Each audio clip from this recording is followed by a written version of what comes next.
Hello, everyone, and welcome to the latest LAAGCast. It is May 31st, 2018. We are the League of Above Average Gamers. I'm Max. With me, as always, is Sam. Hi. And Will. Hey there. And, Will, can you tell me what the stupid thing of the week is? Yeah, Bluehole, who got a lot of crap in the past about potentially suing Epic, makers of Fortnite. From us included. Have decided to go ahead with the lawsuit after Fortnite has destroyed their game. I mean, how quickly is this lawsuit going to get thrown out of court?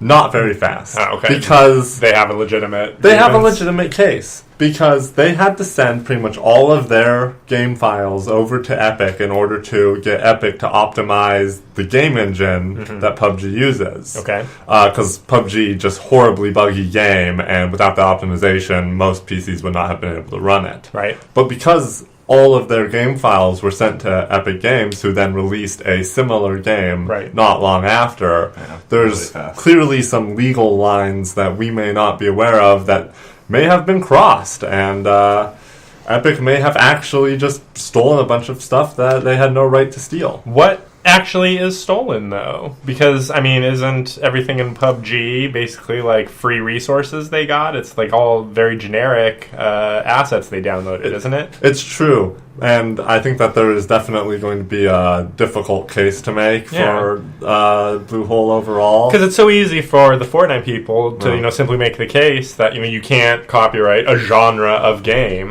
and then show all the times where one game was the first version of an RPG, the first version of a racing game, and show that, and look at what has happened with every genre. They're going to make the case by using all of the very specific things that are the same between the two games, like the fact that you have the circles closing in that deal damage outside of them.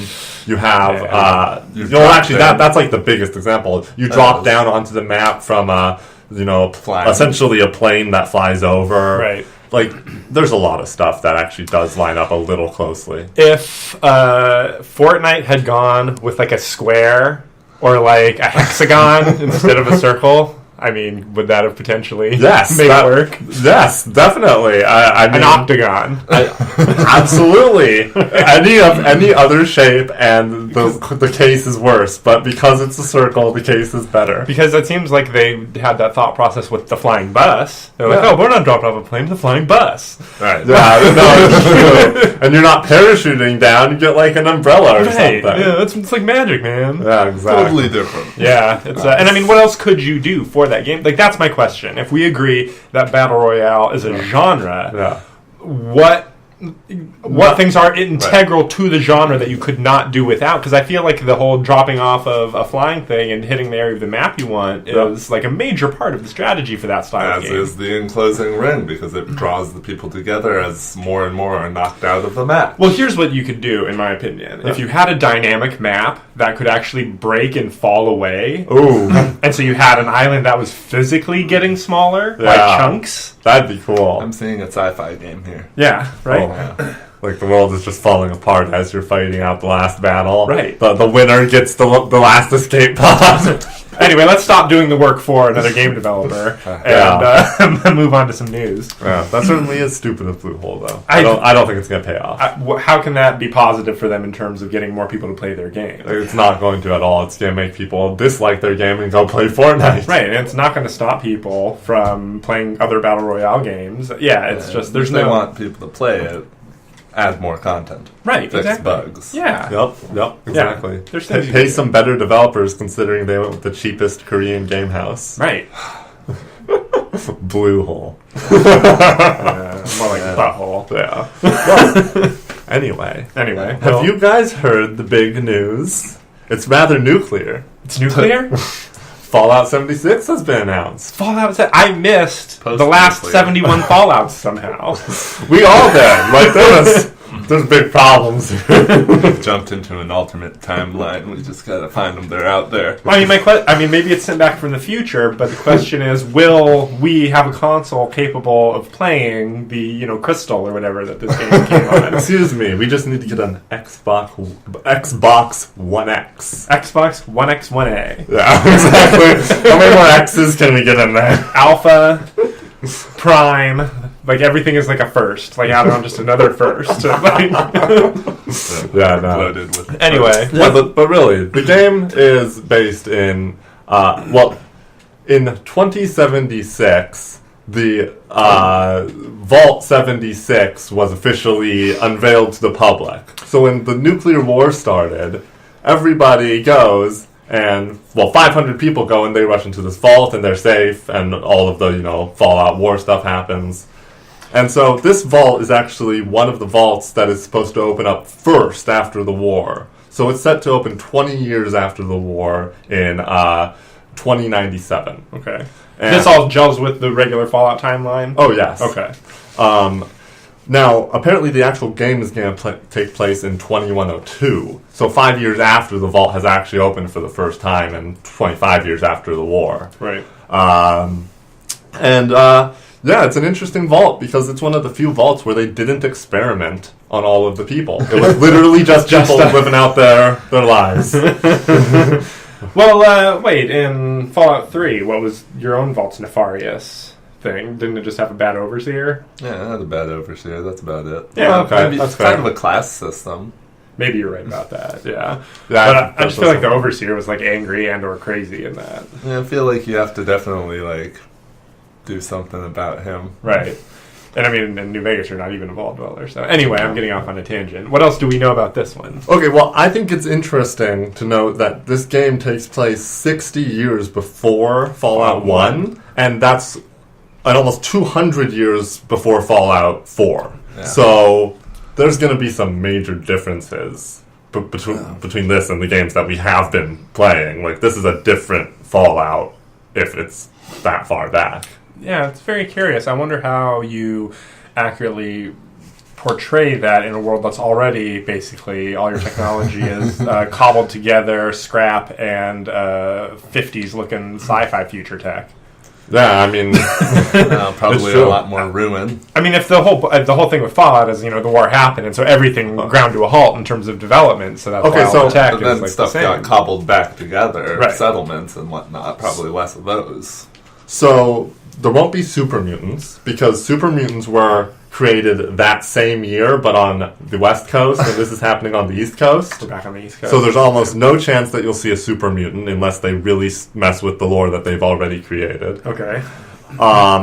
Beside that, I guess maybe not so many pipe rifles, because you're so close after people started re-emerging. Like, there's going to be a lot less regular guns, more regular guns, and a lot more junk, probably. Broken up junk everywhere. I don't know. Less paths through buildings that seem like they've been...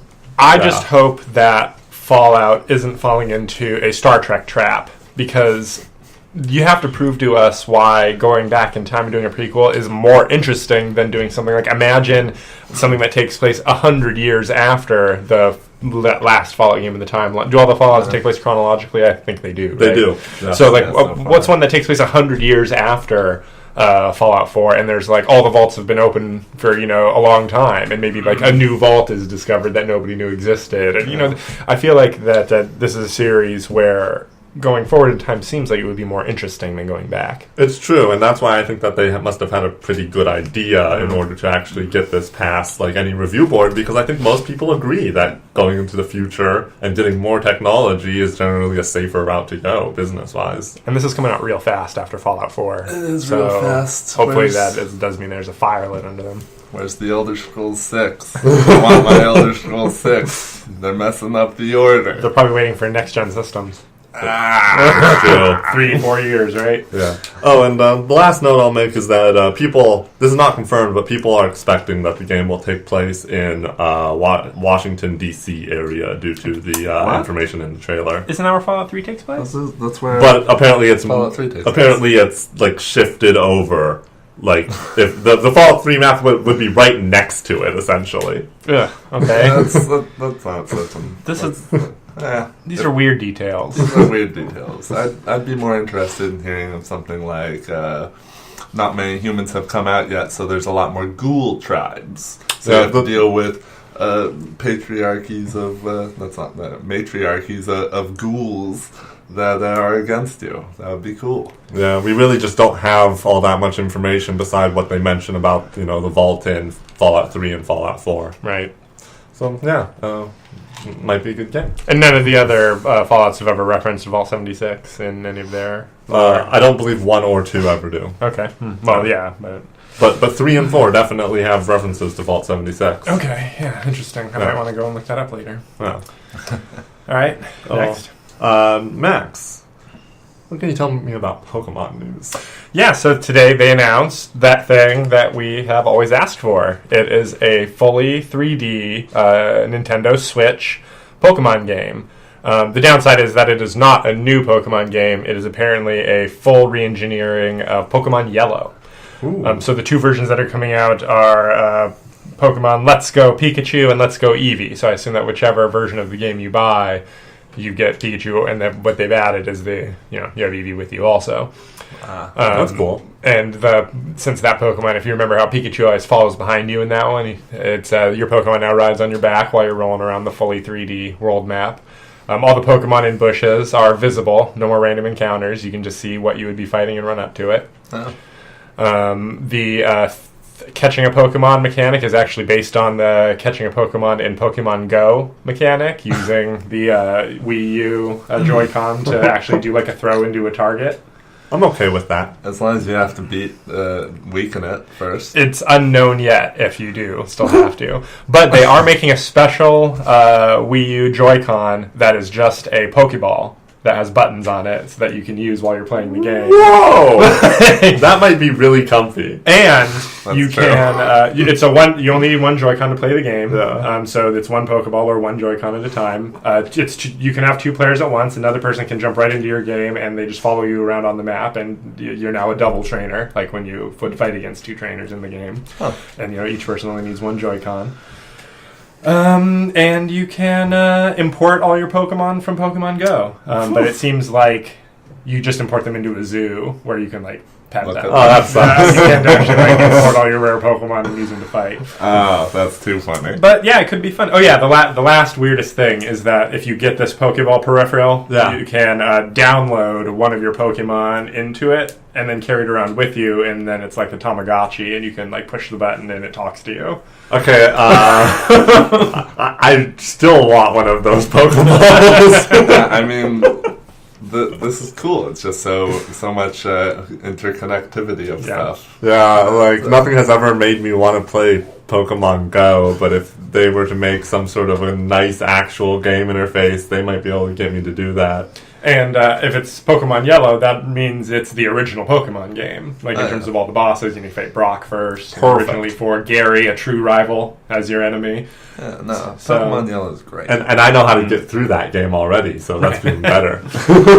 All right, so let's move on to stuff we played this week. All right. So I think we all played some BroForce this time. Let's talk about BroForce. Yeah. What do you guys think of BroForce? You know what I think. BroForce is really fun. Yeah, I have to completely agree. I was not expecting it to be such a fast-paced, deadly game, to be honest, but it moves quickly, and it is deadly. It has roguelike qualities to the individual levels because of how fast you die and just come back. Mm-hmm. Yeah, definitely. Yeah. But, it never slows down, so you never feel like there's, a boring downtime. You're always going forward, and it's always giving you new challenges, and the challenges are sometimes very unexpected. You're like, how did they come up with this? Yeah, it's definitely not easy.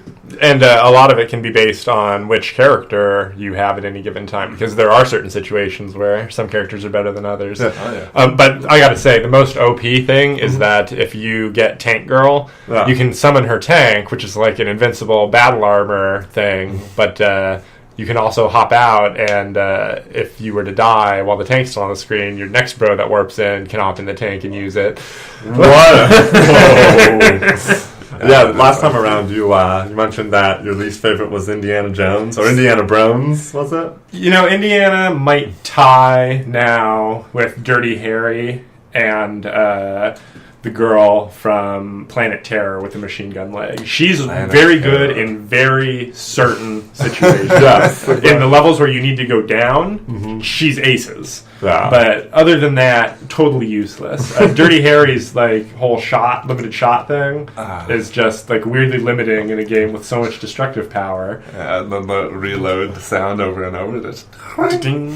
And then Indiana Jones. Like, if you're next to something, his whip isn't as good as if it's far away. It's true. I hate it. When I was playing him, I was actually enjoying him because I was just whipping things far away. Then I realized that you could grab a ledge with the whip and pull yourself up, and I was like, oh my god. He is a good climber, but everybody's a pretty good climber, and the way that the entire environment is pretty destructible, you're constantly able to carve your own path through the game. My favorite is actually Terminator, because his machine gun shoots him backwards and you can get so much momentum going and just send yourself flying all around shooting everything. It's like, you can't dodge if you're going to run into a bullet at that point, but you're not going to run into a bullet for a while. Yeah.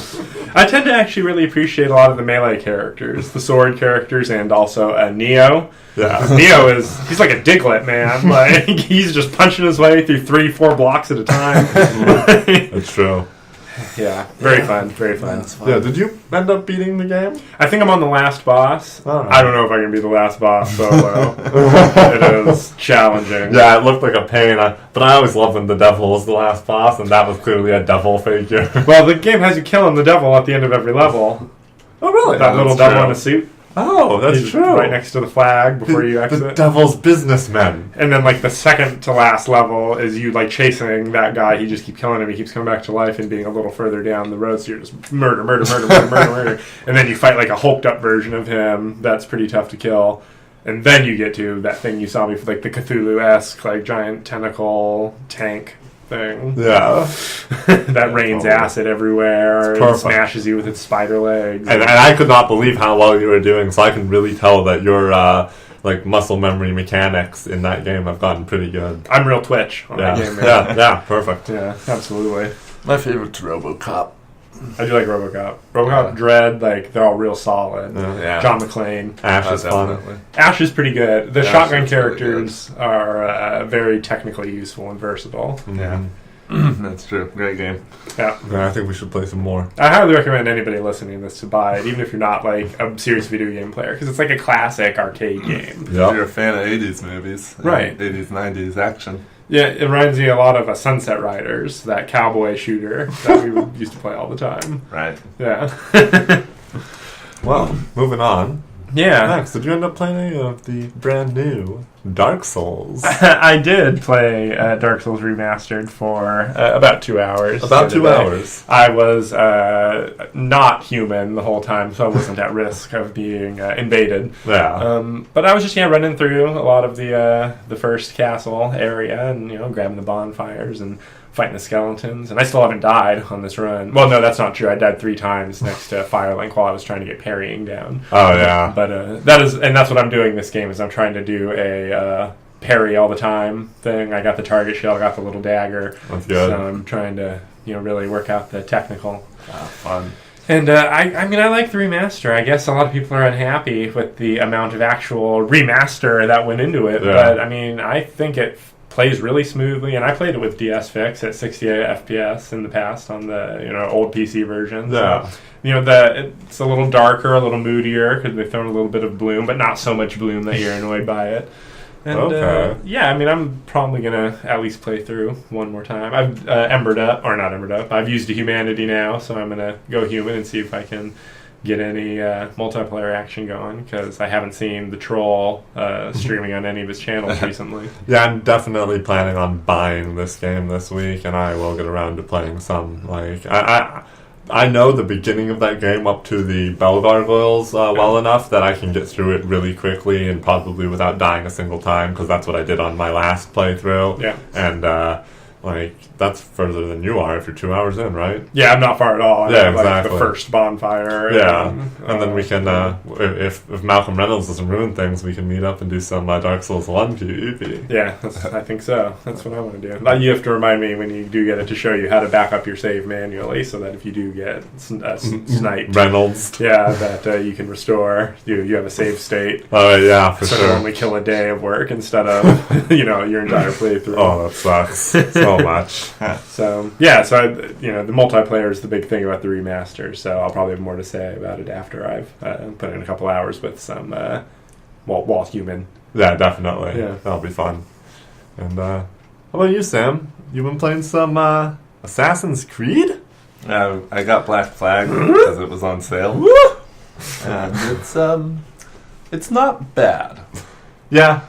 I think that describes Black Flag. Here's the thing: is I am told that the one I played last Rogue is like the streamlined version of Black Flag because it still has all like the ship combat and stuff. Yeah, ship combat's probably my favorite part so far. It's fun when games get canon-based ship combat right. It is weirdly satisfying. And why is it so hard for all of the companies to do it right? There's been several very good games with like Sid Meier's Pirates. I still need to play that. Versions of like that's the good one. Yeah, it's fun to sail. It's fun to shoot at other ships. It's fun to find islands and stuff. But then I get to a city and it just feels like a big empty thing. So I just go to the quests. Right. The quest lines. I'm not trying all the other stuff. Just towers so I can get quests and get back to my ship and upgrades. I want to get a sweet ship. It's never fun to just explore in an Assassin's Creed game in the cities. Which sucks because they made such a good system for exploring and then they didn't actually give you anything to go look at. Right, they just load the map up with icons that you decide I'm going to run towards this, and then you're paying attention to your map instead of the city. Exactly. And way too much having to pay attention to the map. I don't like that. I don't like all the animus stuff. Every time. And I realize that Assassin's Creed is just like that Season 4, Episode 1 of Black Mirror, where they're going into the virtual world with people's DNA to create characters. Okay, yeah. Yeah, just a weird thing, but I doubt they'll ever take Assassin's Creed to that level of weirdness. No, in fact, they removed all of the animus stuff in the last game, and there's like references to it, but it's like you don't have to deal with any of that annoying stuff. Well, that's pretty sweet. Yeah. But I was thinking what the towns in Assassin's Creed could really benefit from, and also the sailing and the ships, is a nemesis system. Yeah. Every game. With different commanders who have different styles, different ways they command their troops. That would give a lot more life to Assassin's Creed. I think a good warship game with a fantastic AI system could be the next big thing if someone did it well. Because if you had, like you say, if you combine the Nemesis system and also the actual combat from Shadow of Mordor, which is smoother and better than Assassin's Creed typically. That is true. And then combine that with the ship combat stuff from Assassin's Creed, and only have a few big cities, but mostly make it all like an archipelago. Right. Then I think you have a real cool situation on your hand. Exactly.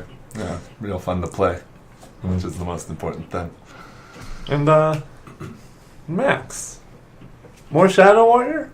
Yeah, a little bit farther, but it's weirdly not compelling after a little while. Like, you got the gameplay down, and at that point, why do I need to continue to play through this? Right, because all that's going to happen is the difficulty's going to ramp, but this so far seems to be the kind of game where that just means they're going to throw more invincible, frustrating enemies at me that have like weird little things about them that make them harder to kill. Got it. And I may as well play Doom because at least that makes the combat more fun. They're taking what was potentially skill combat and turning it into more of like puzzle combat. Not even puzzle combat. Just sometimes it's just brute force because you have to just like shoot around until you can like fight. Because you'll be fighting like this big creature and then you'll get it down like a third of its health and then it'll sit down and have a force field come up, and then it has 3 or 4 other enemies come out of it attached by tethers, and now you have to kill all 4 of those guys before you can finish killing the big guy.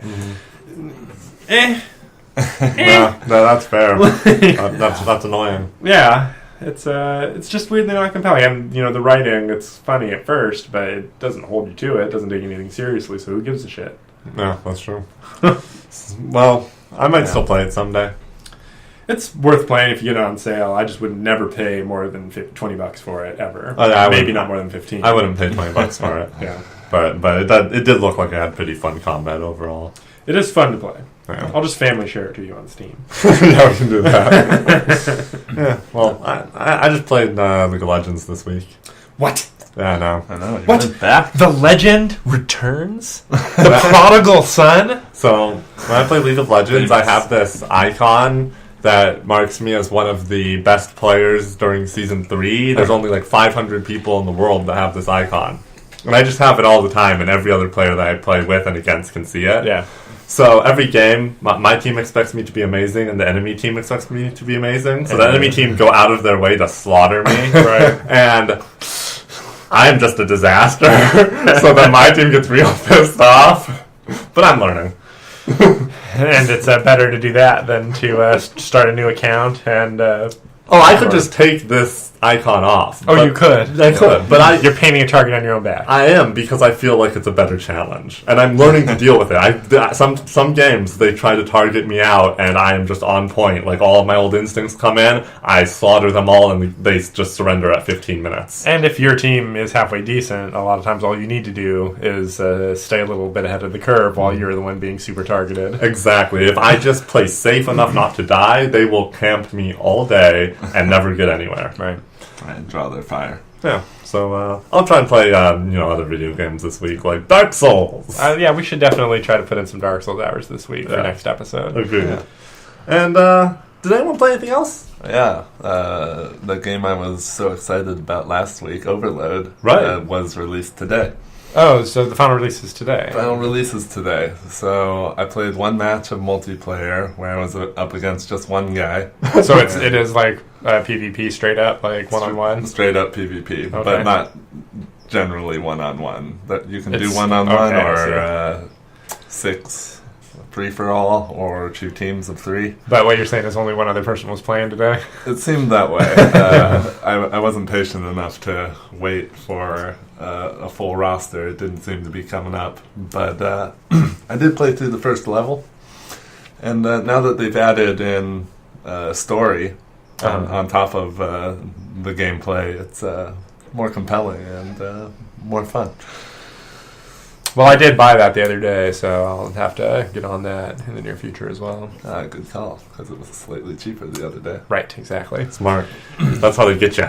There you got me. Well, I watched him play just that demo bit that he had, and it just seemed compelling. Like yeah, because they don't make games like that anymore. Mm-hmm. That's almost as good as getting a new X-Wing game. Right, exactly. Yeah. That freedom of movement is something else. 1 minute you're right side up, then you're upside down, spinning through lava caverns. It's real satisfying. That sounds like it. I might have to get that too. But maybe when it's on sale in 6 months. And the combat is the only multiplayer option? There's no, play through an area together thing? Doesn't seem so. That would be awesome, though. Yeah, really.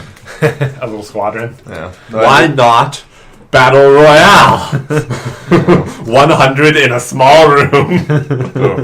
Yeah, they need to make the versus levels bigger, in my opinion. It's just like an arena? Yeah.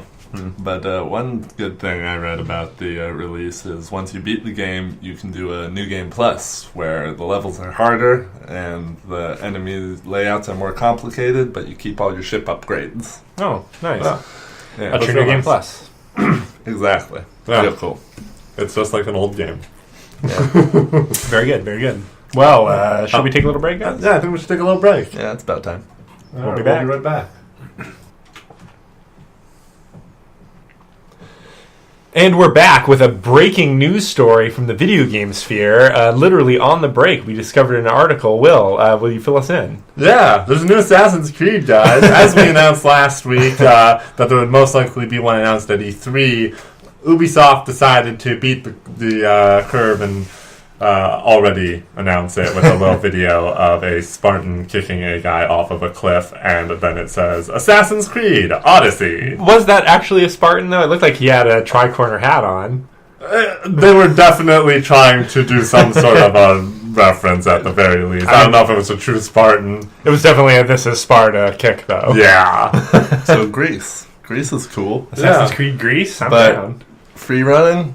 Spartan free running? That's kind of interesting. Although in their last game they made a lot of changes, and so they might be going into the experimental sphere where they need to figure out what will keep Assassin's Creed alive and popular. More combat, less verticality. I think they might know that Nemesis. That's the answer. Nemesis system. No.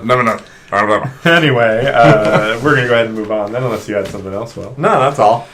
So on to the television and movie news. It was announced yesterday that Westworld's James Marsden is going to be starring in the live-action Sonic the Hedgehog motion picture. Alongside Sonic the Hedgehog. Maybe as Sonic the Hedgehog. We don't know. I read today that it was definitely going to be alongside. Okay, so he's the human sidekick. They're not just going to have his legs rotating at hyper speed? Just in blue, face paint, like some foam, spikes on his back. Gotta go fast. Exactly. The meme movie. It would be amazing.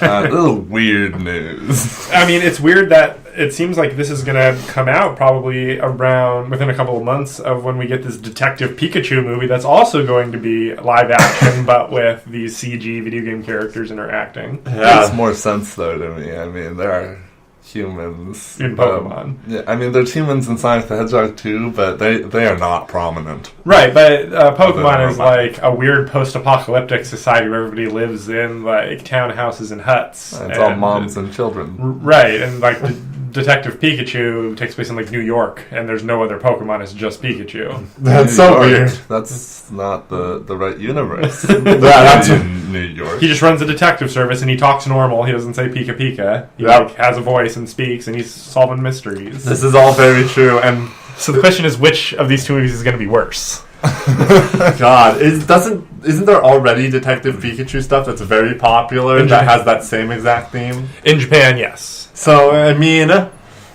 maybe it might be good. Maybe Sonic will be an amazing stoner comedy. Oh, both of them, man. Both of them. Both of them. They find their niche. What else we got, Sam?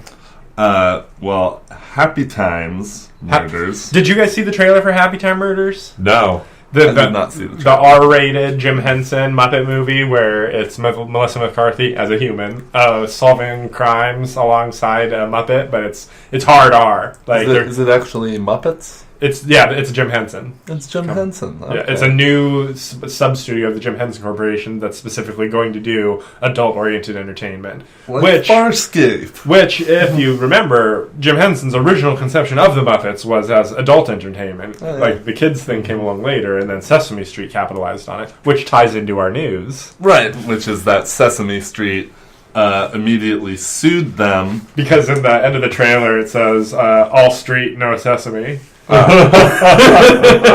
the case was immediately thrown out. That's so funny. Of course it should be, because that's ridiculous. Right. But this movie might be funny. Melissa McCarthy can be funny. Okay. Yeah. I'll take your word for it. Yes. Yeah, I love adult-oriented puppets. Yeah. She belongs in hard R-rated comedies, not crap like Ghostbusters. Makes sense. Yeah. Well, what else we got news-wise, Sam? Was that it, or? Oh, that's all we got. Okay, awesome. Well, what did we watch this week?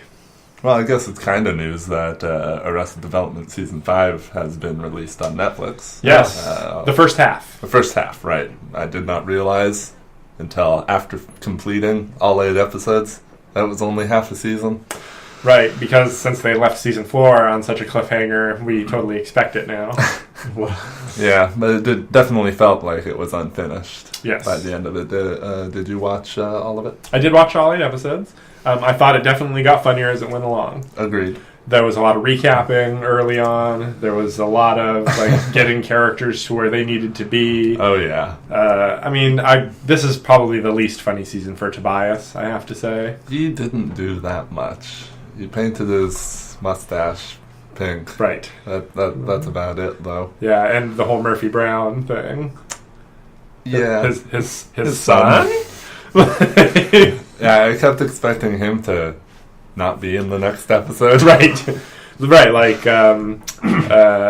Lindsay, Portia de Rossi, she disappeared after episode 5. Yeah. And we got Steve Holt in the beginning, and he quickly disappeared. It is. You can tell that they aren't able to get all of the big name celebrities that they were able to get for the last season at all the times they need them. Because, Tony Wonder has a lot of dialogue, but until the last episode, it's just him talking out of a prop, like a suitcase. Oh, yeah. The thing with Marky Mark, where or Marky Bark, I'm sorry, where they talk about him and he's in the car, but we never see him because they couldn't get Chris Diamantopoulos back. Yep. Oh yeah, Redman blew himself. I thought that Rebel wasn't going to show up because they kept talking about her for the first 4 episodes, but she never actually showed up. So I was like, oh yeah, she's another one who they couldn't get back, even though that's weird because she's Ron Howard's daughter. Yeah. In the whole thing, but she showed up eventually. Yeah, which was surprising to me. Yeah, I actually thought all of the Ron Howard family stuff was pretty entertaining and funny. It was pretty funny. Yeah, I really did appreciate it. We don't just laugh when we think things are funny. We laugh when things are uncomfortable. Like, that was funny. I thought all the maybe stuff was pretty funny. All the maybe stuff was really good. Her wigs and personas. Yeah. Pretending to be an old lady. But I gotta say, Michael Cera and Will Arnett are starting to look weathered. Yeah, that's the other thing. Will Arnett, in the beginning, he didn't seem like he was doing anything. He was phoning it in almost at first. Because he was being a depressed character, and that's never entertaining. Right. It's weird. A lot of sad plot development. And Michael Cera's head appears to be doing that thing, like where you draw a face on a balloon, but then you blow the balloon up so that it's more round and all the features are more spread out. Well, that's weird. He's a weird-looking kid who's becoming a weirder-looking adult, but yeah. So, he's still funny, but take with that what you will. I only watched the first 2 episodes with Sam, and I missed a chunk of the second one, but overall, it got some good laughs out of me, but it also felt a little awkward. Like they couldn't, it wasn't as funny as they could have potentially made it. They missed a lot of time. As previous moments have been. I really liked the meta jokes about Jeffrey Tambor and the wig, and he decided he couldn't get anything pretending to be a woman because so lines up with the whole transparent thing. Yeah, so pretty good so far, but you kind of have to reserve judgment until we get the second half. That's true. Yeah. Well, anyway, moving on. Yeah. You guys watch any Westworld? We did watch the new Westworld. Yeah. Awesome. Yeah, it was pretty good. New Teddy. Man, Dolores ruined him. They killed him. You killed old Teddy. Killed old Teddy. He's ruined now. I saw people on Reddit were saying he's Grizzly now, not Teddy. So that's great. Oh, man. Yeah, it was funny. Maeve finally found her daughter in the most predictable twist that the show has ever pulled. Yeah. We all always knew that her daughter either wasn't going to exist at all anymore or was going to be existing in that house, but with a new mom. Yeah, of course she had a new mom. Who looks a lot like the actress they got to be the new mom looks a lot like Tandy Newton. I thought that was funny how similar of an actress they got. Yeah. Like a true dark mirror. But, so that was all good? That was all good, and I'm intrigued by, not Brian, what's his name with the glasses? The main guy, Bernard? Bernard, yes. I'm intrigued by him being inside the cradle. The cradle. That's interesting. We finally see the cradle. We see what it is. And the fact that the cradle, if you're in it, looks like a exact copy of Westworld itself means that... don't be surprised when we find out the twist that some other action we've been seeing in the episode is also taking place in the cradle. Oh, that's good. Especially the beginning of the first episode when Bernard's on the beach and he's getting talked to by the Delos guys and repeats the thing the guy says as he's saying it, and so it's all weird. And people were already theorizing that was Delos running him through a simulation, like a loop, in order to get information out of him. But if it's actually him in the cradle and maybe... and that's the big twist of the episode. Ford is the one who's running him through a loop. Right. And, Ford. So is Anthony Hopkins going to be in the next episode? There is definitely a likelihood. So, did I walk in on you watching the most recent episode when I saw the two, like, samurais or ninjas or whatever fighting? Because I thought that fight looked real good. I thought that it was very well choreographed. Oh, yeah. All the choreography is excellent. Great samurai fight. And the way they ended it with Harikiri, honorable death, was fantastic. That was real good. The samurai versions of Hector and Maeve deciding to stay behind, I like that, but the fact that Samurai Armistice is now going to be like Ninja Cowboy Girl along with Maeve's party. Yeah, no, that's pretty good. It ties up Shogun World nicely. Yeah. In fact, I gotta say, like, Maeve's party kind of became, like, badass in this episode when they crested that hill, and now everybody's in, like, new Western gear, and, like, the red-haired beard tech guy gets to carry all the rifles, because they're just trusted now. And, Maeve's party, it seems to be, like, the protagonists at this point, because Dolores is a straight villain, almost. Oh, yeah. They're gonna have to fight eventually. And, like, we got even more hardcore Delos security guys. Like, I feel like this has already happened, where, like, another even scarier force has shown up. Like, we're in charge now. Yeah, well, it's pretty clear that the humans don't know what they're doing. Yeah. Good show, though. It's an excellent show. Yeah, so go sing. Really seems like it. Yeah. And, Sam. Yeah. Have you been watching anything, let's say, classic? Yes. Classic films? I've watched 4 Bond movies. You started with From Russia with Love? I started with From Russia with Love because I've seen Dr. No many times. Yeah. We had that one on disc. Yeah. And I've gone chronologically from there. So did you get all the way, so you said 4, so did you finish on Her Majesty's Secret Service? I have not. Okay. But then, so you watched Thunderball, Goldfinger, and You Only Live Twice. I watched Thunderball, Goldfinger, and You Only Live Twice, yes. I believe it went Goldfinger, Thunderball, You Only Live Twice? Yeah, you're correct. Yeah, that's the way it goes. You're correct. Yeah, and I gotta say, the ones I'd seen before are the entertaining ones of those, Goldfinger and You Only Live Twice. So you'd rank them that way? Goldfinger first, You Only Live Twice? No, I'd rank them for us real quick. I would rank them You Only Live Twice, Goldfinger, Thunderball, From Russia with Love. From Russia with Love worse than Thunderball? Oh yeah, it's so boring. All the stuff on the screen. That's the great. Just like, oh man, you have to factor in the history aspect. There had never been a fight like that in cinematic history. Which fight? The fight between Bond and Red Grant on the train. On the train? On the train. That extended, like hardcore, like using everything. The briefcase, the original gadget. Because Dr. No had no gadgets. Thunderball this is true. Spent so much time underwater. That's so much more boring than the train stuff. Yeah, but everything that's not underwater is entertaining.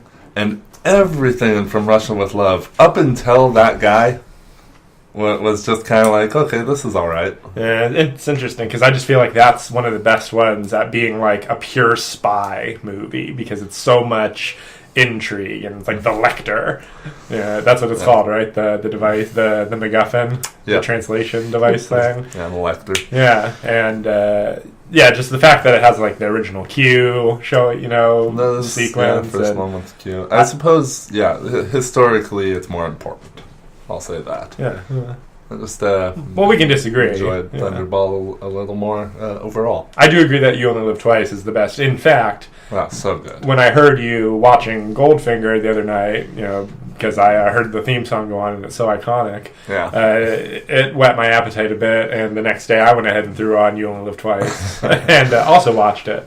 So good. It is really good. All the stuff in Japan. Sean Connery is a giant man, and he look in the sequence when he's running away from all of the thugs coming after him on the rooftop, and they do that long helicopter shot. Yep. And he is like a head and shoulders taller than every single one of those guys. Yep. It's like the Hulk fighting some people. He's not even trying to run away fast. Oh, it's like and then I'm Fat Connery. Yeah. They're not trying to chase very hard because you can literally just see people stop and walk for a little bit and then start running again.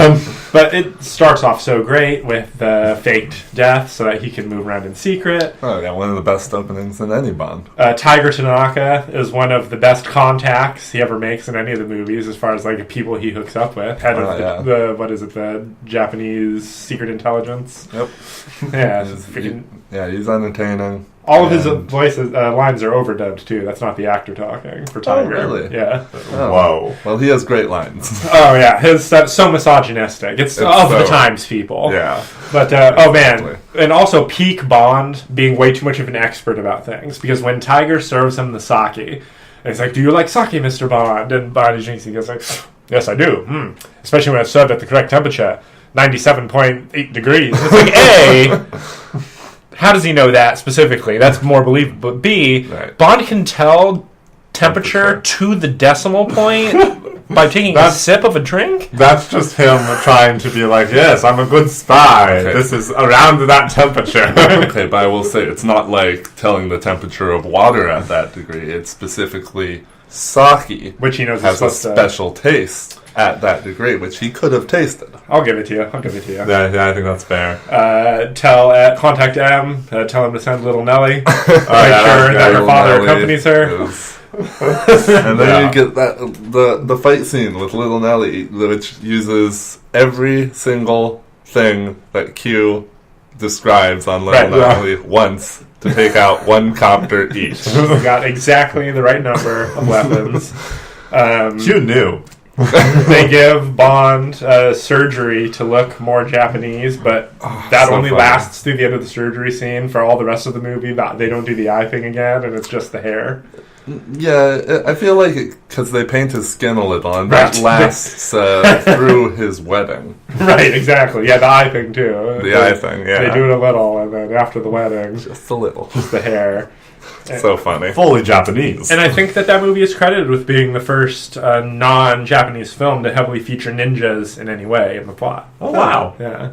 Cool. That's cool. I mean, and so much of the end of that movie went into Austin Powers. Like, just Dr. Evil looking like that version of Blofeld, wearing that outfit, with his base looking exactly like that base. In the volcano. Yep. Classic. Perfect supervillain there. Donald Pleasance as Blofeld. Mm-hmm. When the explosions start going off, you can tell that the cat in his arms is freaking out super hard, and he's doing all he can to keep that cat in his arms. I was thinking when watching these movies, that cat is getting stroked way too much. Like constantly. Yeah. Anytime that Blofeld is awake, that cat is getting scratched in his arms. And it's got to hate its life. That's bad for cats. Really. Anyway, yes, great movie. If you only go back and watch one classic Connery, you probably should watch Goldfinger, because it's usually widely considered the best Connery. But the most fun is definitely You Only Live Twice. Yeah, especially because of...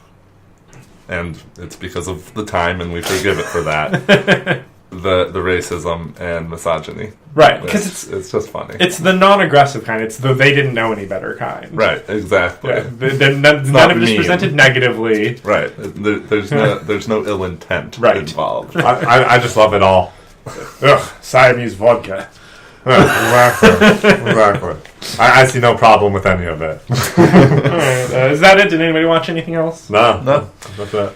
Alright, so once again, for our Star Trek character selection segment, I have picked two themes. One I repeat from last time, the one you didn't pick, and one I repeat from a while before. Engineers? No. Oh, number ones. Number ones, or doctors. Number ones. Let's do some first officers. All right, number ones it is, and the first is going to be Commander William Riker. I knew it. I could feel it coming. The energy was there. The beard, baby. The beard. I hated him when I was a kid. Me too. I love him now. Me too. Because Mom didn't like him. Probably. Okay. Riker is so much more likable after season 2. Like, season 2 and on. Like, Riker is so much more likable. And With the as a beard. kid, all I saw over and over was episodes from season 1. And it's like, oh, Riker's kind of annoying. I actually, on the Star Trek, the Next Conversation podcast, they were talking about what one of the hosts had learned about the Riker beard. And apparently it was because there was a writer's strike between seasons 1 and 2. Oh. So, and then when everybody came back after the strike to come work for it, Jonathan Frakes had let a beard grow out. And when they went in, and Gene Roddenberry was like, I love it. It's like swashbuckling. Like, and here's what we're going to do. And then they, like, took Will into the other room, and they, like, drew all these lines on his face with, like, pens, and, like, this is the perfect beard for the committee office. And then they had the makeup person, like, cut him down to the exact Riker beard, and it was like a group committee thing. Like, the producers and Gene and everybody. So Your facial hair. I'm feeling inspiration.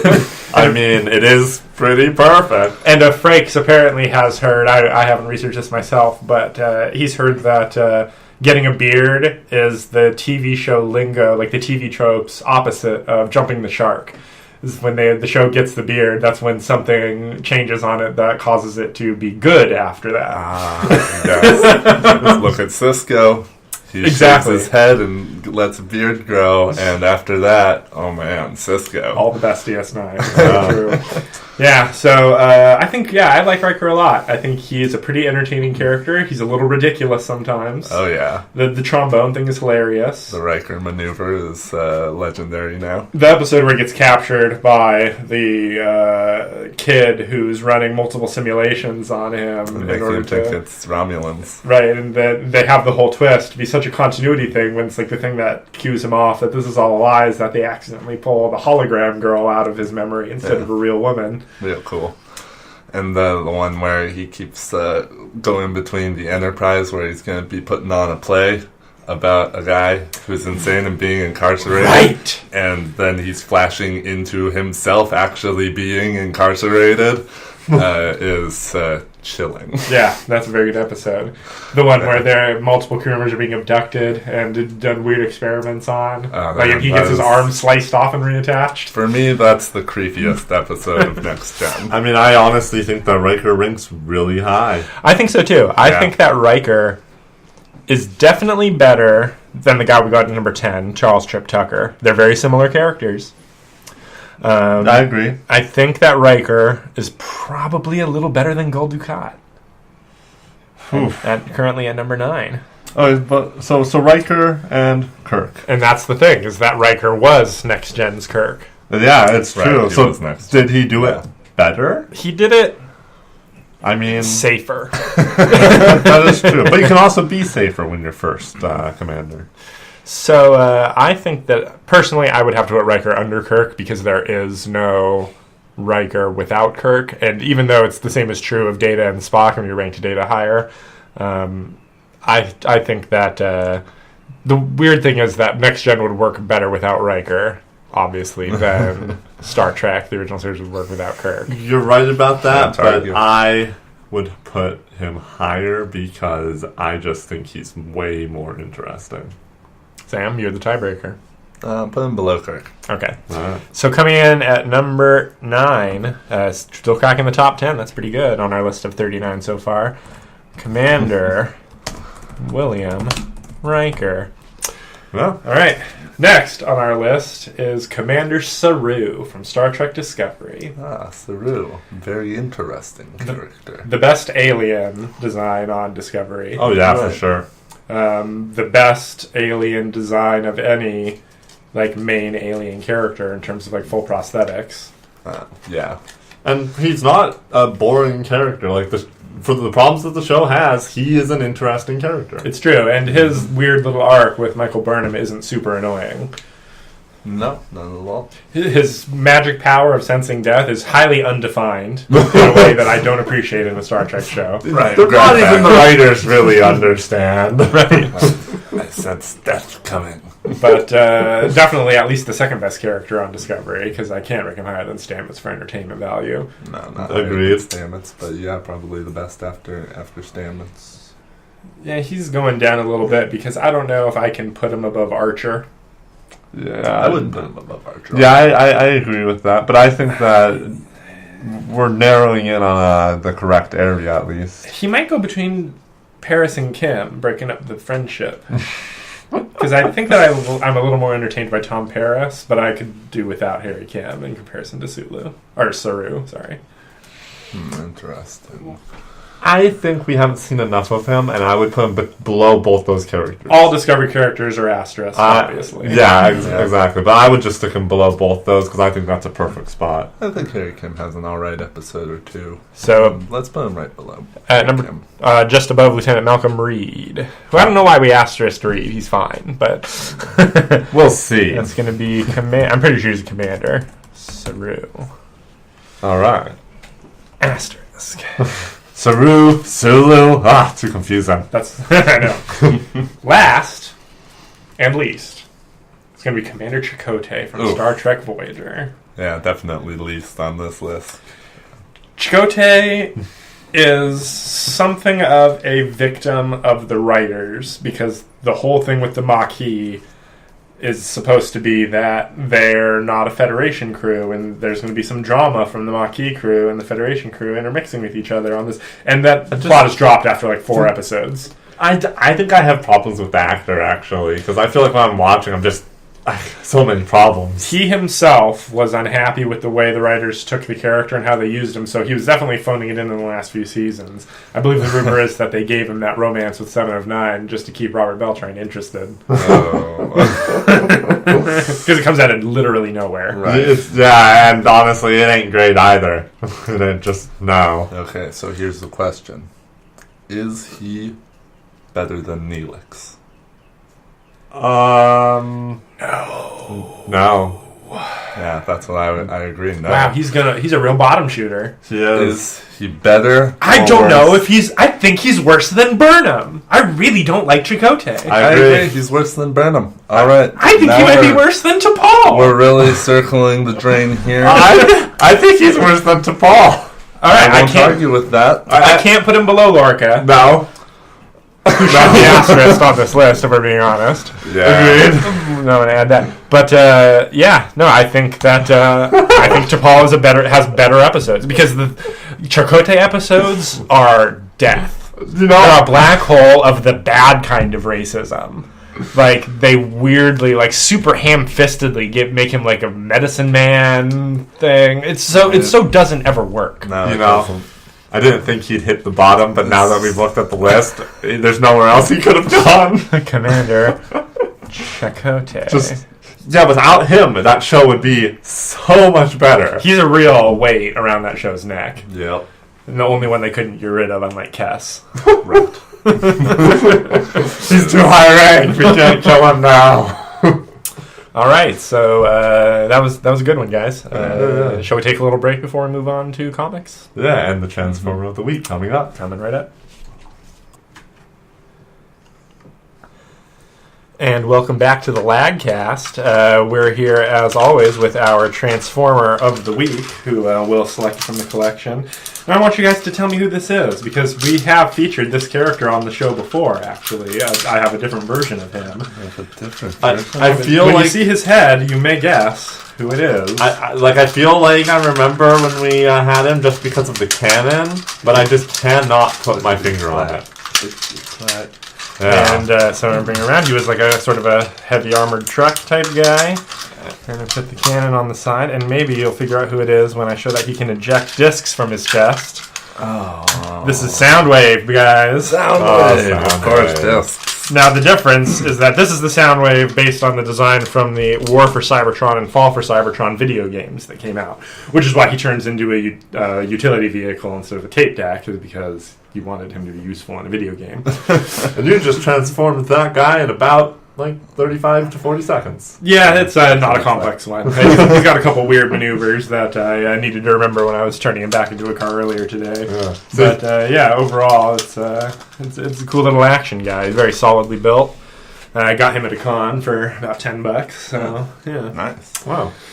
Well, Soundwave is the Transformer of the week. Moving on to some video game news. Sorry, news. My bad. We're way past that, Max. I'm so confused since we started the TV news with more comic news. With more... I'm so confused. Start over. Will, edit this out. Okay, now... I'll make sure to take it all out, don't worry. All right, 3, 2, 1.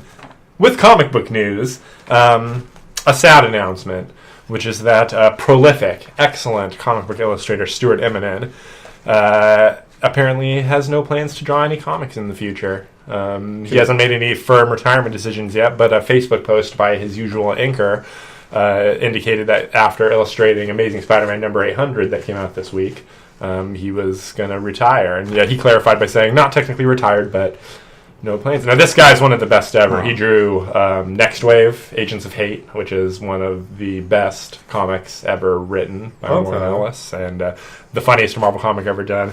It might be actually the reason for our modern SJW Marvel comic infatuation with stupid humor, because it is kind of stupid humor, but he was doing it on purpose with characters that could do stupid humor good, and he was funny about it. Because there's totally a right way to do it, and then there's the wrong way. I feel like a lot of the modern crop of Marvel writers read Next Wave and learned entirely the wrong lesson from it.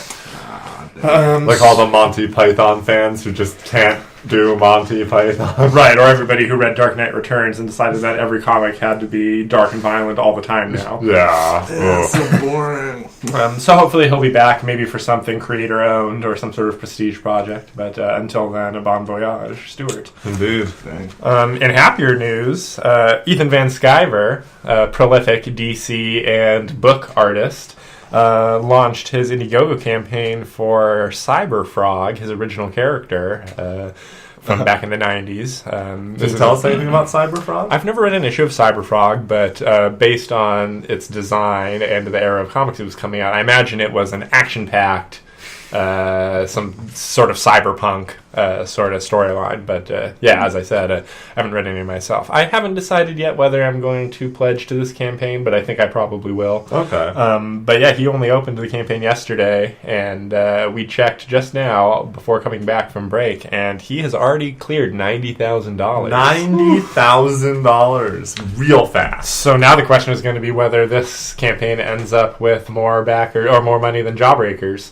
It does have the advantage of having a $1,000 pledge level where you get a page of the original art, and a $100 pledge level that includes some extras, and the Jawbreakers campaign only had the $25 and $50 levels. So we'll see. I have a feeling that's going to probably do a lot better just because I feel Ethan Van Sciver, not Scriver, right? Sciver. Yeah, I read that book, Scriver, man. but he even though the left kind of hates him for his relationship with diversity in comics, I feel like he still has more credibility with people who would never go anywhere near Jawbreakers, and a lot more potential to bring in a lot more money. I absolutely agree, because he's probably going to have a lot more of an influx from people who are comic fans but don't follow a lot of social media. Yeah. Exactly. Yeah. Although how they'll hear about the book, I don't know. Right, things have a way of getting around. Anyway, let's move on to some comic reviews. All right, Max, you been reading anything on the tablet this week? I do have some digital comics this week. The one I wanted to start with is a little bit bittersweet for me. It's Transformers Requiem of the Wreckers, which is the third Wreckers saga from the original Last Stand of the Wreckers, which was perhaps the best 4-issue mini that was at any point of the IDW Transformers continuity. Right. And then they, of course, did Sins of the Wreckers last year, which was not as good, but it had the advantage of doing things like bringing in Beast Wars character Tarantulas as the villain. So Requiem is a single issue, 48-page, all-encompassing story that basically acts as an epilogue to the whole Wreckers saga. Overlord does show up as the villain in this one, and since the IDW Transformers continuity is coming to an end, they have the ability in this to give characters endings, so we do get what essentially is how they finally deal with Overlord, the Invincible. That's cool. The actual coolest thing about this issue, which of the 3 Wreckers series, I'd have to say this is definitely not the best, is that they brought back an artist from the original Transformers UK comics, Jeff Senior, who isn't really a comic illustrator these days, but they brought him back for all the flashback sequences that take place in this issue, and it's got such a nice retro feel to it. I love it. It's really good. And I'd never really read a lot of those old Transformers comics. The IDW continuity is kind of the only one I've ever paid attention to. But I can only imagine how people who were fans of the comics at the time must have absolutely loved this. This is their thing. Yeah, makes sense. It looks really good. So, pretty good issue. I'd give it a 7 out of 10. Above average, but doesn't reach the heights of the other Records books, for sure. Hey, that's not bad at all. 7 out of 10 is a very high score. Yeah, I use the full range. Yeah, I do not. We got Bloodborne issue 4 from Titan Comics. Turns out this was the last issue of this mini. Oh, okay. In which nothing happens. Nothing happens. Did anything ever happen? He has a conversation with the kid that sort of addresses my problems with the continuity where... Because I've explained the whole thing about pale blood, and what pale blood actually is, but in the comic it seems like the kid is pale blood. But now in this issue we find out that, maybe the kid isn't pale blood, maybe the kid's just a monster. And the whole big conflict at the end, because there's no combat in this issue, is that the kid suddenly gets a demon face, and the hunter, at first it looks like he's going to kill the kid, because it's just a monster, but he's still talking like he's the kid, and the hunter decides not to kill him. Leaves his saw cleaver on the beach, hops into a boat with the kid, and sails off into nowhere, leaving his weapon behind. What the hell? After indicating, maybe pale blood is something else. We have to discover what pale blood actually is. So it both got closer to the correct plot of Bloodborne while seeming to completely abandon everything that is Bloodborne. What okay, that's very weird. Now, at the end, they do tease that we're going to get a new series, which I assume they're probably going to do another 4-issue series. Bloodborne will continue in Bloodborne and the Healing Thirst. So we'll see. I guess they're going to try to do this the way they do the Dark Tower adaptations, where they do it as, even though they're adapting one thing, they do a bunch of individual arcs and keep starting with new number ones. Try and get new people in. So I know it's a scam. Like, if I pick this up off the shelf as a graphic novel and they charge $20 for it, then I would not be happy. Yeah, I can see that. 3 out of 10. All right. 3. Oof, that's lower than my scale even goes.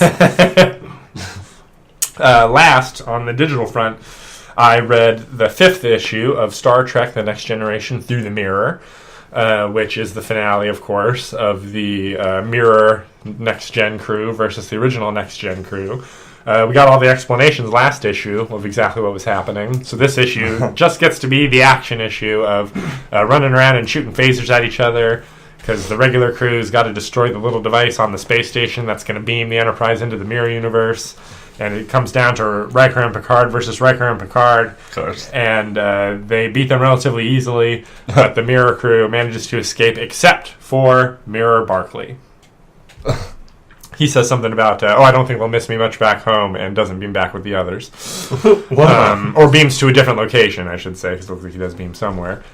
We get a couple of pages of the regular crew having a traditional end of the episode conversation, like, that was sure interesting. Hey, number 1, it's like, did you see that guy? His beard was whack. It's like, is there any way for us to stop them coming through again? Like, no, it's too random, and we're not going to be able to do anything. So we're obviously leading into a continuation of some sort here, which is further reinforced by the epilogue, which is regular universe Reginald Barkley getting ambushed in his quarters and tied to his bed, and replaced by Mirror Barkley. Nice. And so yes, this one is also going to be a to be continued.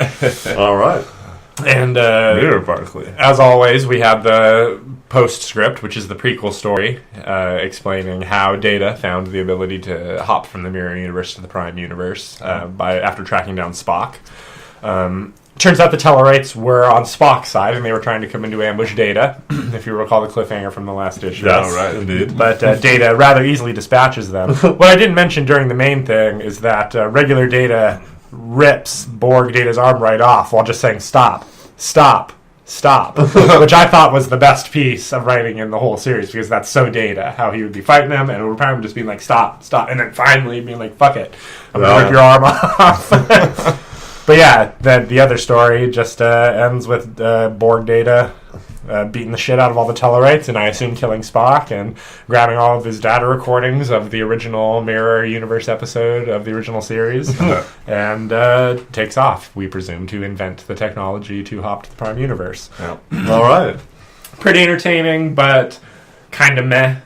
Like, that looks pretty good overall. Like, if it was an episode and they just like filmed it as scripted, it would be a slightly poorly written episode with not a great conclusion to an obvious mystery. But the novelty value alone gives it a lot of points. So I'm going to go ahead and rate this as 6 out of 10. All right, a 6. Okay. Above average. Right. Not bad. Good scale. It's a 7 out of 10 if you're a big Next Gen fan and are just down with the idea, the whole concept of checking out an adventure with a Mirror Next Gen crew. Yeah, all right. All right, so that was all the digital issues I had. Yeah. What do you say I get Versus out of the way? Yeah, I've talked a lot, so tell me about Versus, the one thing that I buy but don't read every time it comes out. Okay, so as a reminder, Versus is about a world where basically they live in a society that's super weird and advanced, but they have a battle arena, and the competitors are their celebrities. Right. And this issue starts off with our main character getting a brand new suit with many mechanical arms. Nice. He is a very tough guy, very feared, but last time around he was having some trouble out in the arena and he kind of got shown up. Right, I remember. So this time around he has an old buddy that he keeps calling Mama, but it's obviously not his actual mother, that is actually going into the battle with him. But when they get into the battle, all of the machinery in the people around him, different various things, the actual like battle arena itself, all seem to be targeting him and trying to kill him. And so they start moving real quick in order to get away from the cameras, which are trained to follow him pretty closely.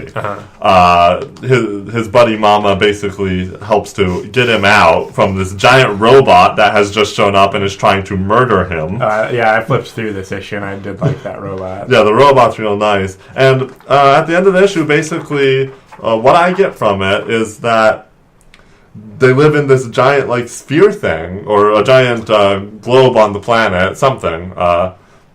Glass dome, that's what I'm trying to say. Yeah. They live in, like, a glass dome on the planet, and they blow a giant hole in it, and apparently, according to what they say, once he's outside, they can't track him anymore, but everything is way more dangerous. So the next issue, we're leaving the arena, and we're going out into the real world. It's the Deadlands from Dread. Yeah, everything outside the megacity is no man's land. Exactly. Yeah. And so I think that this comic might really be going places now, because every previous issue has just been an arena battle, and it's kind of been the same thing without much to it. And this issue feels like it's going somewhere. All right, well, I don't know why I always say this, but I'm going to have to check this out pretty soon. Yeah, exactly. All right, let's move on to the fourth and final issue of Justice League No Justice, which we all read. We did. Sam, what did you think of No Justice, both this issue and as a whole? I think that this issue had a satisfying conclusion. I wasn't unhappy with the promise of more to come. Yeah. Overall, I think No Justice is a great little beginning. Right. To something more to come. And Justice League 1 does come out next week and will be direct continuation.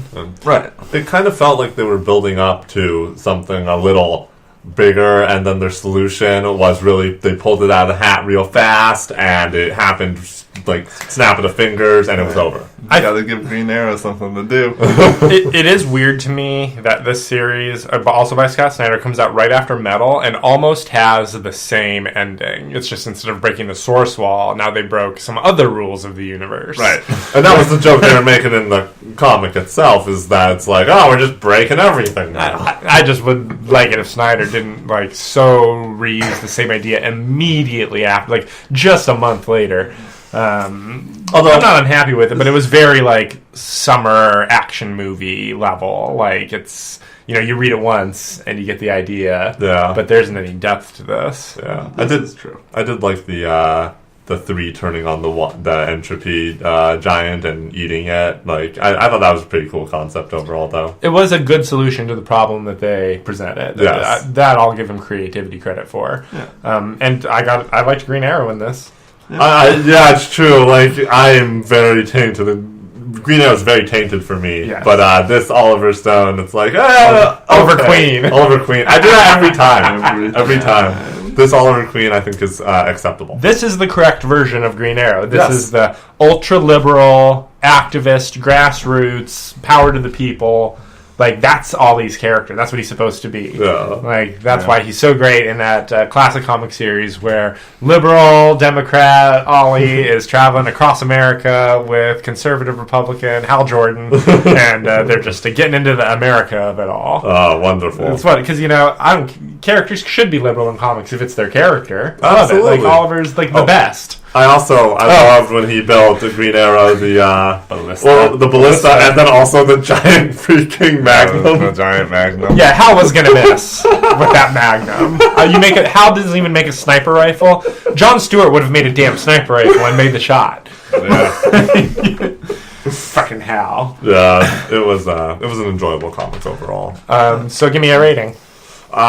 Using your full scale. And don't rank the issue. Let's just rank the series. No justice. Overall, as a series, they were building up a lot, and the ending was just okay, in my opinion. I think that they could have done a lot more, like, maybe needed at least 2 more issues to roll it out nicely. It did feel like a quick wrap-up. Very rushed. So, I give it a 6.5. Okay. Sam? Maybe a 7. I give it a 7. I give it a 6. Okay. So 6.5 is good place. I really like the art for the source wall. That's like just a very Kirby wall made out of monster. Oh yeah, no. You got to read some of that classic Jack Kirby. It back together. That's great. Yeah, there's a lot of good stuff with the source wall and a lot of good New Gods comics. If you try to break through the source wall and fail, it implants you into it. Ooh, oh, nice. Screaming wall of horrors. Yeah, exactly. Next, I guess technically the biggest, not the biggest release of this because we got to talk about the biggest release. At the end. But I was almost surprised this came out. I'd practically forgotten that Doomsday Clock was a thing. But we're at 5 of 12. Is it monthly? It's now. What do you call it? Because bi-monthly is twice a month. What's it when you want to come out every 2 months? No, that is bi-monthly, because bi-weekly is twice a month. Oh, okay, got it. So it's bi-monthly now. Okay, Every 2 months we're going to get an issue. Got it. It does do the cool thing that Watchmen did, where the first page of this issue, or the cover of this issue is also the first page, because it just continues. Oh, hey, look at that. The art by Gary Frank continues to be extremely competent. The story is pretty boring. That's a lot of text boxes. It's pretty dry, guys. It's trying to do this whole overall plot with the Superman theory, which is that all of the superheroes are actually created by the U.S. government to be their enforcers, and some superheroes like Killer Frost have come out and said yes, this is true. I was created in order to be a weapon of the government, and so all of these other nations are forming their own superhero teams in response to the U.S. and the U.S. is pulling out of the Middle East now because it's all doing all this political shit.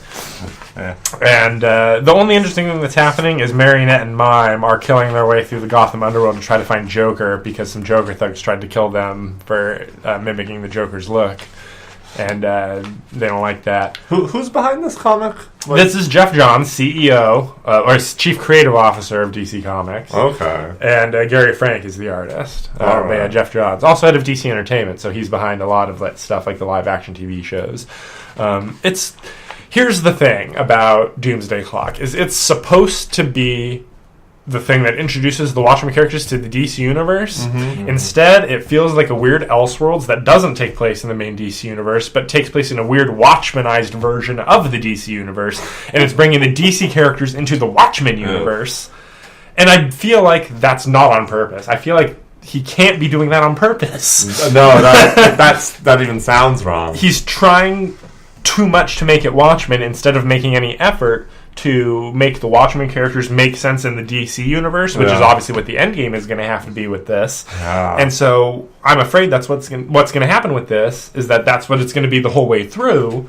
And then he's going to leave it up to other writers on other individual books to just bring in the Watchmen characters and make them make sense in the tones of their books and with the way the DC universe works in all the other books. And that's going to, that's going to be varying based on which writer gets it. Yeah.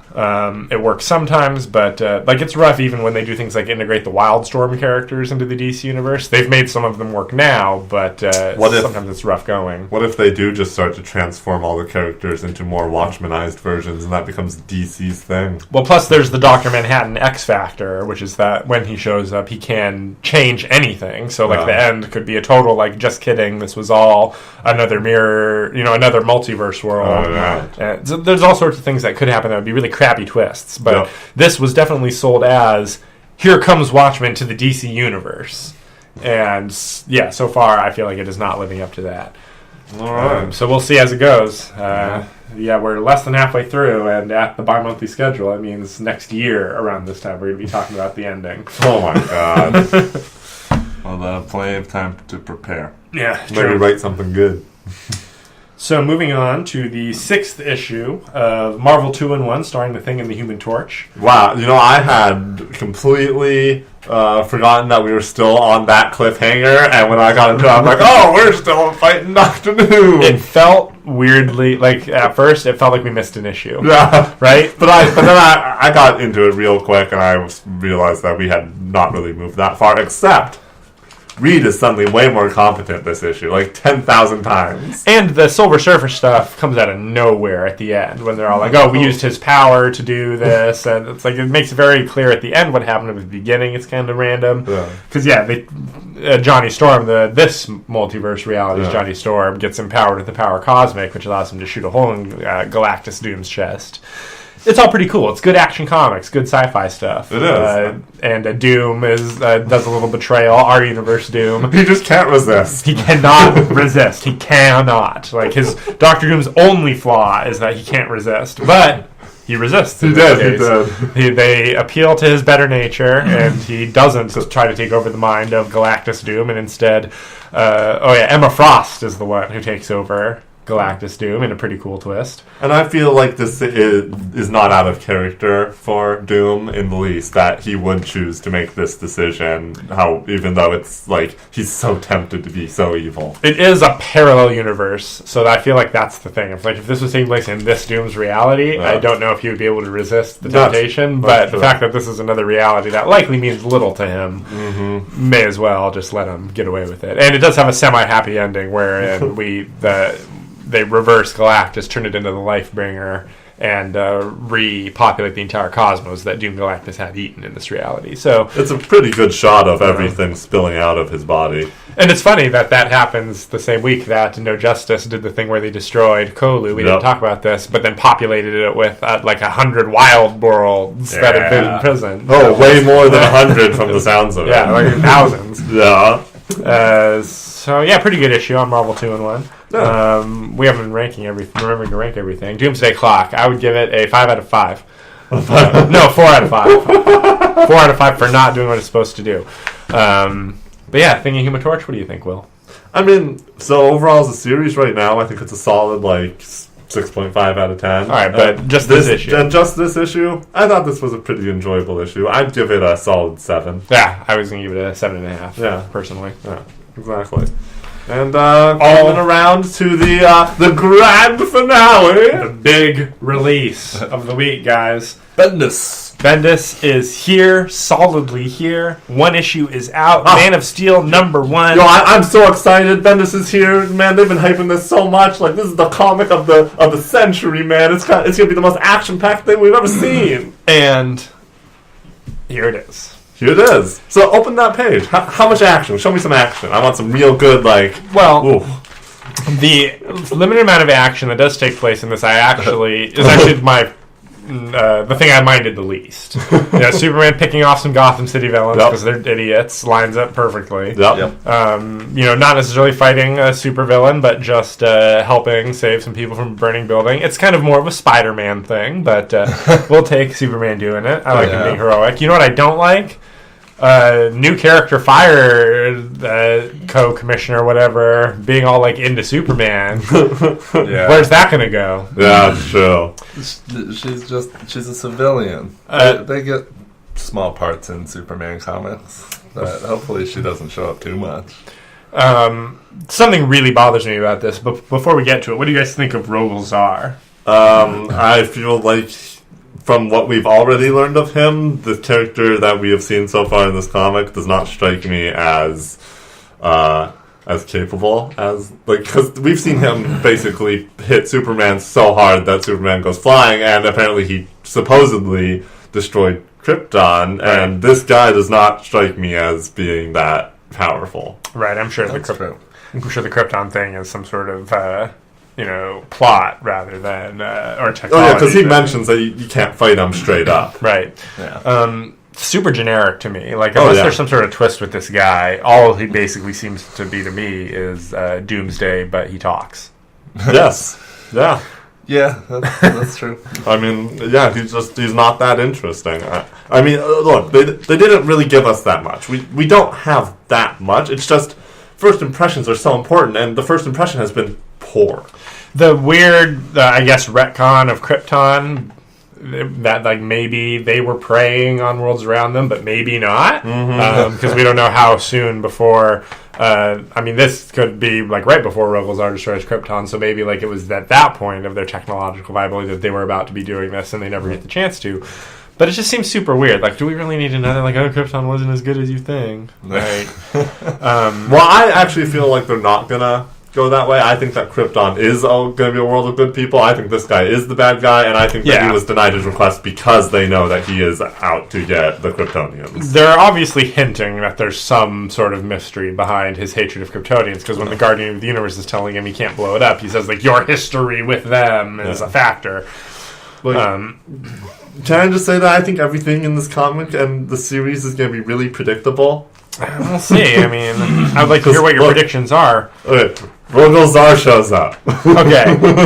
Here's the thing. We did read that little bit of the Rogolzar fighting Superman in Action Comics 1000. Yeah. And Superman fighting him he wasn't asking him about Lois and John. I don't think that there's any chance that he's the one who's kidnapping Lois and John. Okay, that's fair. This is the thing that bothers me the most about this comic, is because all throughout, and then especially reinforced by the ending, it looks like something happened to Lois and John. They're gone. They're missing. Something possibly bad has happened to them.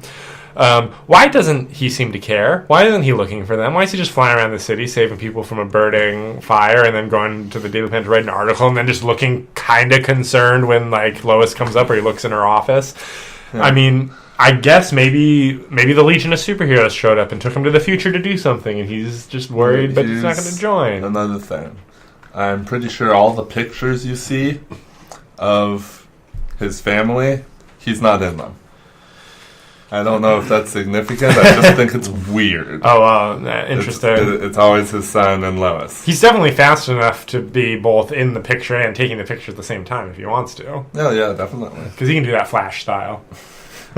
So there could just be something really off, and Bendis could be going somewhere. Like, that's the thing. It's the same with Rogolzar. If the twist is good, it'll be good. Yeah. If the twist is bad, it'll be bad. That's true. Coming right off of that fantastic run on Superman by Peter Tomasi that was so focused on the family dynamic and like how you could still do good action-packed superhero comics with a dad and his super son. Yeah, the most interesting thing in this one was his son going through a growth spurt. Yeah. Getting too big for his clothes. I almost feel like this comic started off with Bendis trying to like carry that forward, but he got it all wrong. He's like, Superman goes around and helps people that he can hear so far away. What a good guy. It's like, no, Family Man is very different. Oh yeah, that whole thing about like, I listened to the lady's song. Like, people scream. People scream for so many reasons. What was that for? That's peak Bendis, guys. Like, that's like, oh god, word diarrhea. Yes, really. Logoria, I believe. And also just the starting of the actual comic, how it starts you off right off the bat with just this huge double splash. The insane amount of text boxes to read in the row without art. Like,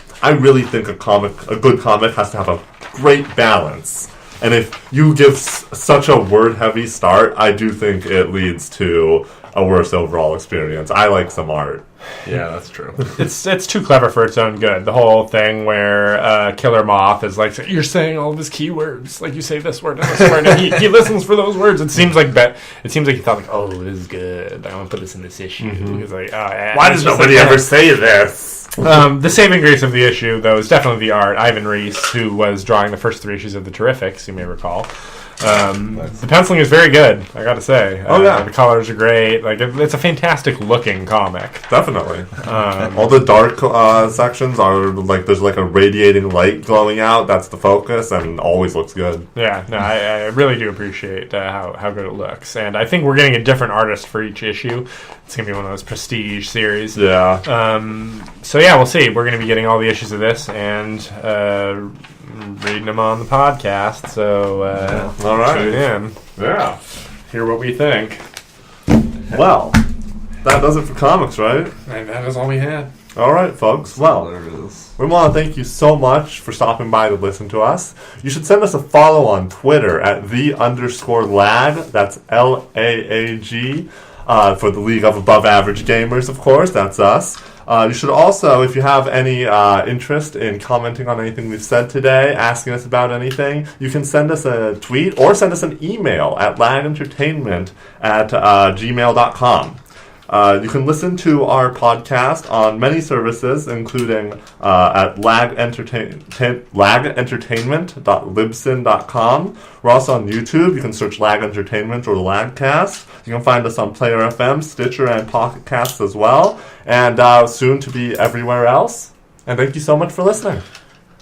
Operation Thank the Fans. Thanks, Soundwave. Thanks, Soundwave. Thanks, Soundwave. Thanks, Soundwave. Thanks, Soundwave. Thanks, Soundwave. Thanks, Soundwave. Thanks, Soundwave. Thanks, Soundwave. Thanks, Soundwave.